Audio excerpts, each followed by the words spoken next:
Cakep ya, hitam ya.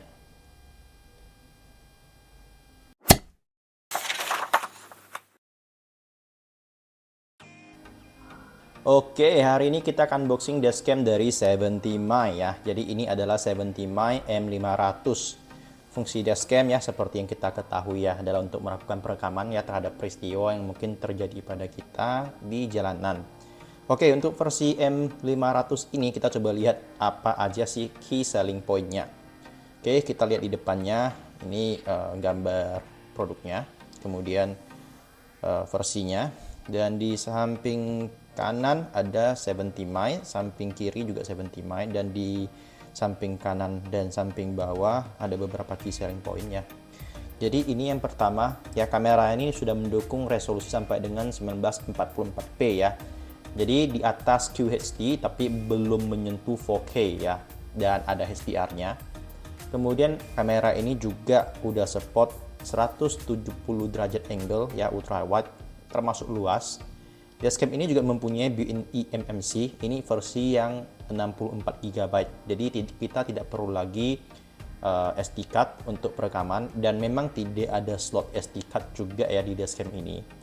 Kemudian perekaman ini juga di dashcam ini juga seperti dashcam pada umumnya, dia akan lakukan looping recording ya. Jadi jika memori sudah full, maka dia akan otomatis melakukan penghapusan terhadap rekaman yang paling lama ya. Dan dashcam ini juga sudah ada built-in Wi-Fi dan GPS dan GLONASS ya. Jadi dia punya dual system untuk positioningnya. Jadi mudah-mudahan lebih akurat dibandingkan dengan dashcam yang hanya punya satu positioning ya. Oke, kita coba lakukan unboxing ya. Di belakang ada apa? Di belakang ada ini dari Indonesia ya, untuk Indonesia ya. Kemudian 70My bla bla bla bla bla ya. Oke, seperti yang tadi kita bahas. Oke, kita langsung unboxing saja.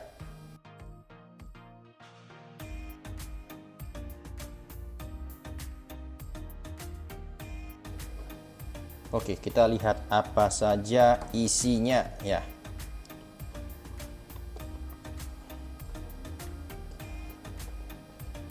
Oke, ini ada manual mungkin ya. Oke, manual book, dan ini adalah elektrostatik ya, untuk kita pemasangan di mobil nanti. Ini dashcamnya, cakep ya, hitam ya, tombol on off nya. Kemudian ini power in serta akses kita untuk mengambil perekaman kita jika mau melalui komputer ya. Kemudian di sini ada apa lagi? Lihat.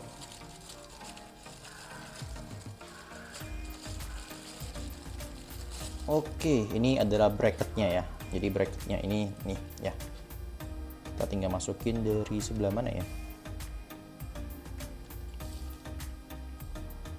Oh, begini kali ya. Begini kali ya. Nanti kita masukin begini ya. Nanti kita coba bracket.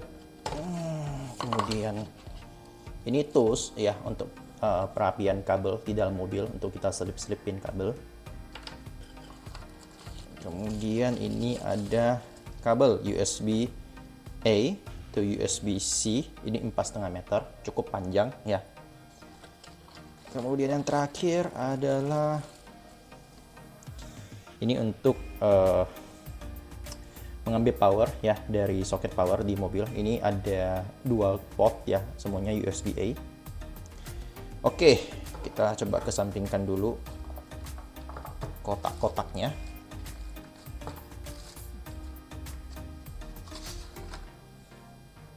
Oke, jadi ini beberapa item ya yang akan kita dapatkan di paket penjualan ya. Ya, oke ya. Nah, dashcamnya cakep ya. Cakep ya.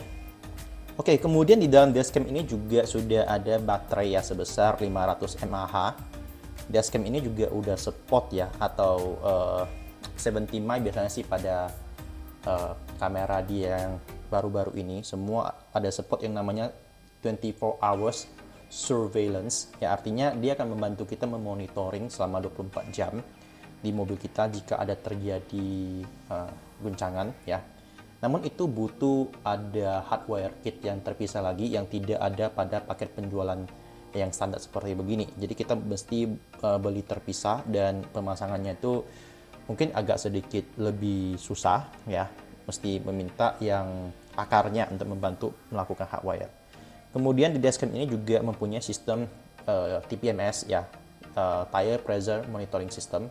Namun sama seperti yang 24 hour surveillance tadi, itu membutuhkan hardware tambahan dan ini juga tidak ada dalam paket penjualan standar, mesti membeli terpisah. Ya oke, kita coba melakukan power on dulu terhadap dashcam ini ya. Kita pakai ini dulu. Ya, kita coba power on.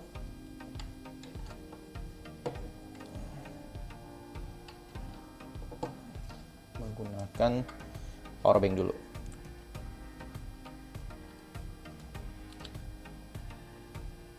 Ya, power bank. Aktifkah? Oke, muncul dia ya. Oke teman-teman, untuk lakukan aktivasi ya, kita butuh aplikasi 70My dari App Store ataupun Play Store ya. 70My tadi aku sudah download. Kemudian kita download, install, dan kita lakukan registrasi. Kemudian akan masuk dalam halaman ini. Kita coba add ya. Hello. Kemudian kita akan pilih dashcam. Ini langsung muncul nih di atas ya. Kita klik. Oke. Oke. Kemudian connecting to dashcam hotspot. Ya, password ininya 123456778 ya.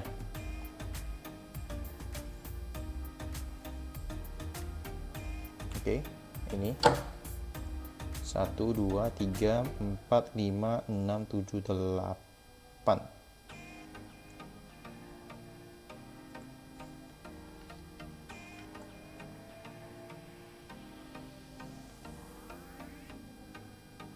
Oke, sudah.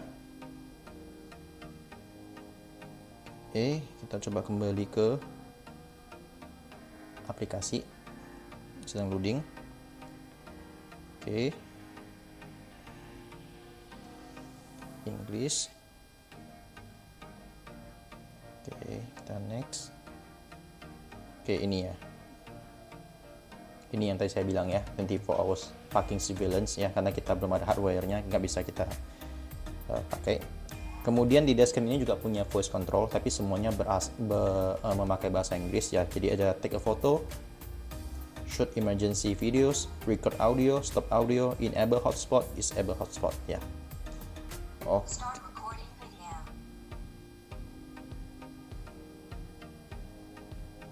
Coba ya tadi ya, take a photo. Oke. Kita coba lihat di dalam aplikasi ini ada apa ya. Ini belum terkoneksi ya. Oke, kita akan coba lihat. Di sini ada video setting ya. Ini ada yang 1944 ya. Rasionya 4:3. Kalau yang 1030 bisa 16:9. Jadi tergantung kita mau pakai yang mana. Kemudian video clip durationnya bisa sampai maksimal 3 menit ya. Kita akan pilih ini off, collision sensitivity ya. Jadi kalau misalnya mobil kita terkena guncangan ya, dia bisa langsung melakukan recording emergency. Kemudian HDR, logonya di dalam video perekaman mau apa enggak. Kemudian koordinat ya tempat kita, kemudian watermark, voice control seperti yang tadi kita sampaikan. ADAS ya, ini advanced driving assistance ya. Jadi ini ADAS ini sudah ada pada beberapa mobil ya yang keluaran beberapa tahun terakhir ini ya. Jadi ini mungkin untuk membantu bagi mobil yang belum ada ADAS-nya. Namun di sini nanti baru kita bahas ya saat kita melakukan perekaman bagaimana hasil dari ADAS ini gimana ya. Kemudian format, hari, tahun, waktu atau kita mau ganti ya. Kalau saya sih pilihnya hari, bulan dan tahun. Dan format dari kecepatannya ya kilometer per jam. Oke, ya mungkin ini aja ya beberapa settingan dari 70 mi ini. Oke, kita udah menjelaskan sebagian besar secara on paper. Sekarang kita coba lihat bagaimana hasil perekaman dari dashcam M500 ini. Let's go! Dashcam ini bisa merekam dalam 3 jenis resolusi. Yang tertinggi itu 1944p dengan rasio 4:3. Di siang hari rekaman terlihat jelas dan HDR bekerja dengan bagus. Nah, sedangkan untuk malam harinya rekaman juga masih terlihat jelas, seperti mobil di depan terlihat platnya dengan jelas, dan noise yang dihasilkan masih bisa dikategorikan minim ya. Kemudian resolusi yang kedua yang tertinggi yaitu resolusi 1456p. Ini bisa dengan rasio 16:3 ya, yang lebih sesuai dengan layar handphone kita. Ini di siang hari juga bekerja dengan bagus, sangat jelas rekamannya. Namun di resolusi ini di malam hari bisa terlihat noise-nya lebih jelas dibandingkan dengan resolusi 1944p tadi. Jadi bagi teman-teman yang memang mencari rekaman yang lebih jelas, saya merekomendasi agar tetap stay di resolusi 1944p yang tertinggi. Dan terakhir soal harga, dashcam ini saya dapatkan dengan harga 1,6 juta. Dengan fitur yang berlimpah, saya rasa saya bisa dengan tenang merekomendasikan dashcam ini kepada kita semua. Oke, sampai di sini saja video kita kali ini. Sampai ketemu di video selanjutnya. Ciao!